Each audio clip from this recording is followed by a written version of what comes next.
Aujourd'hui, c'est à vous, mes collègues français, collègues francophones, que je voudrais parler. Et je voudrais vous dire que la langue que vous maniez, votre première langue, le français, c'est une langue que vous avez reçue en héritage.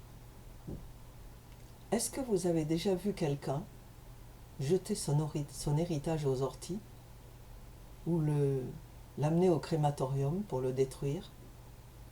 Les gens payent cher quelquefois en impôts pour passer leur héritage à leurs enfants.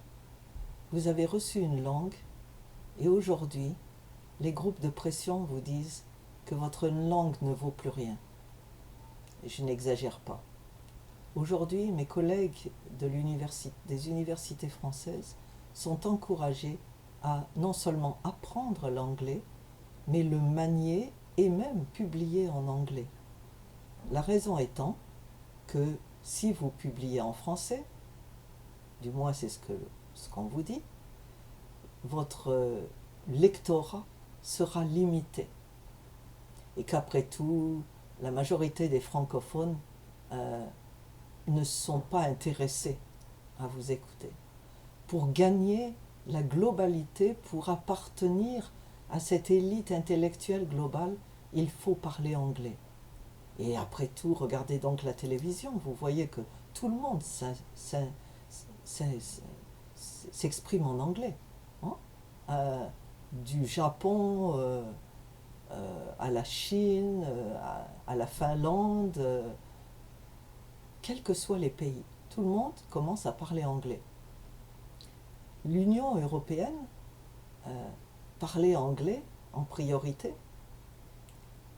La Commission européenne parlait anglais et on pouvait se dire, bon, la Grande-Bretagne est là, c'est logique.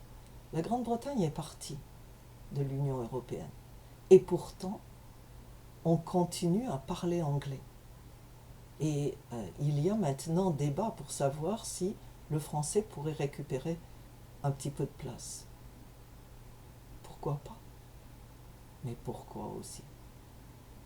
Est-ce que la domination globale, planétaire de l'anglais est une chose acquise?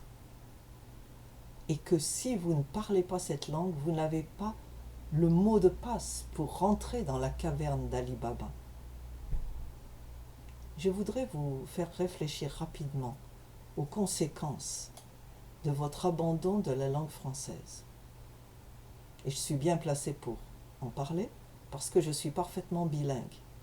Donc je ne parle pas comme ça parce que je ne sais pas parler anglais.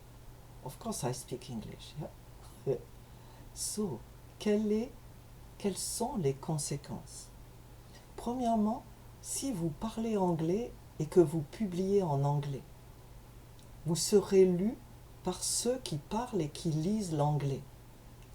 Et par là même, vous allez éliminer de votre lectorat vos collègues français ou francophones qui ne manient pas assez bien la langue anglaise pour pouvoir vous lire. Vous-même, maniant l'anglais,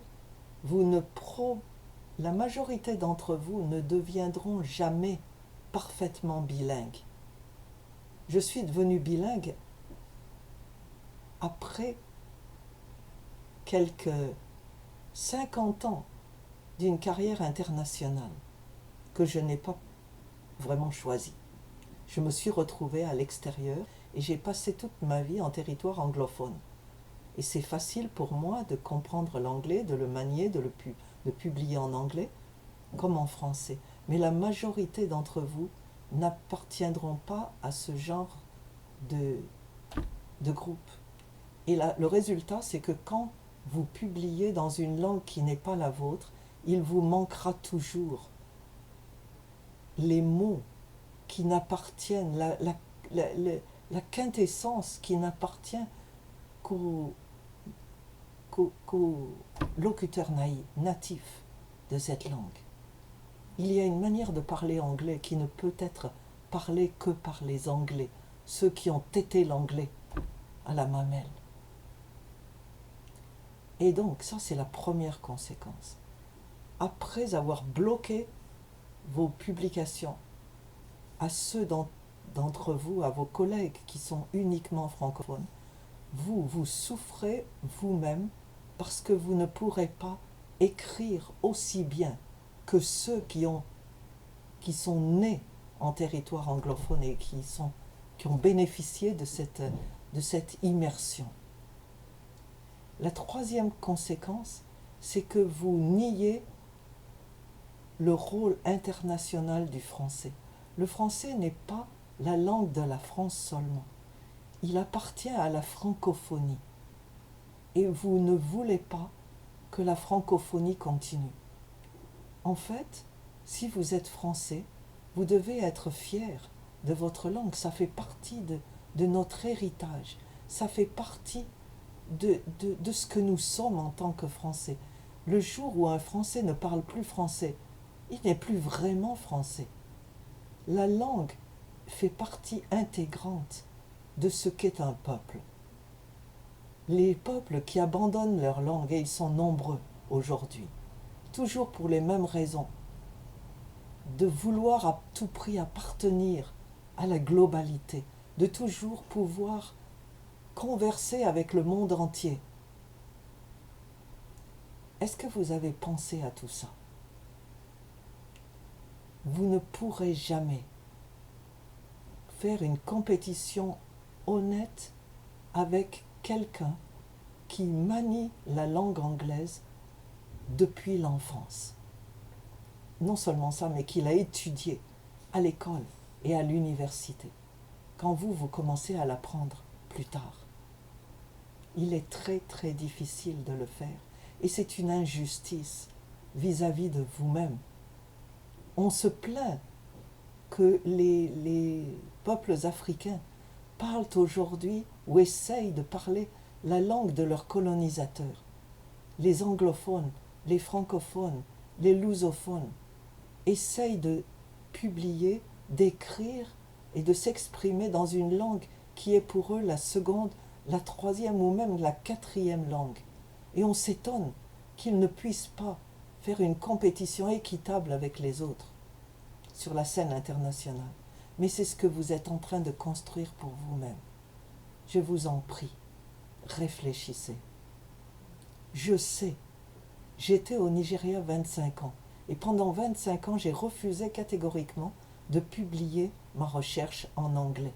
Et mes collègues me demandaient pourquoi. Et j'ai dit, mais pourquoi? J'enseigne le français dans un département de français. Je suis en territoire anglophone, oui, mais je publie en français parce que mon travail d'enseignement et de recherche est en français. C'est seulement quand je suis arrivée en Angleterre que ça m'a été présenté comme une condition, comme on dit, sine qua non. Et j'ai fait une parenthèse dans mes publications pour permettre de faire plaisir. Maintenant, je suis revenue au français. Je vous en prie, je vous en supplie, reconsidérez. Si vous n'êtes pas sous la dictature, l'empire de l'anglais, un anglais qui d'ailleurs n'est pas l'anglais de l'Angleterre aujourd'hui, mais l'anglais de la puissance internationale des États-Unis, qui pèse de tout son poids sur la langue de la planète, les langues de la planète, et qui les écrase. Chaque jour, des langues meurent pour la même raison. La question est, le français va-t-il mourir à son tour? Le choix est dans vos mains.